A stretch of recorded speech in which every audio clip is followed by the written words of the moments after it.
агай кундалини билбей көтөрүлүп кеткендер эмне кылса болот дейт. Кундалини көтөрүш өтө кыйын нерсе бул. Анткени себеби кундалини асыл өзүнө көтөрүлгөн башка нерсе. Эгер адам ыймандуу болсо, ичинде арамдыгы жок болсо, Кудайды талгат турса, адам күнүнө 15-20 километр сайын басып кундалини мыкка айнекке туруштун кереги жок. Кундалини өзү эле көтөрүлөт.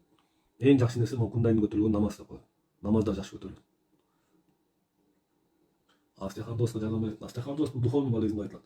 Сен канчалык бирөөнү көп ушактасаң, сен ошончолук остеохондрозуң көп болот. Бирөөнү жүүгүп баштырат. Суу канды азайтабы дейт. Могу бышкан сууну ичкенге бышкан сууну ушундай деп айтылат. Сууну кайнаткандай муздатып туруп ичкен кичине эмелер эметет деген жери бар да. Ошон үчүн могу сууга кызылча, мызылчаны, алманын соңун кошуп ичип коюп тургула. Могу чийки сууну кайнатып туруп ошону ысык боюнча ичсе бул зыяны жок. Суу кайнагандан кийин ошол сууну кайра кайнатып туруп ичкенге болбойт деп могу илимде айтылат. Көп жерде айтылат. Неге дегенде суу өлүк нерсеге айланып калат дейт. Суу кайнагандан кийин ичсе, анткени анда витамин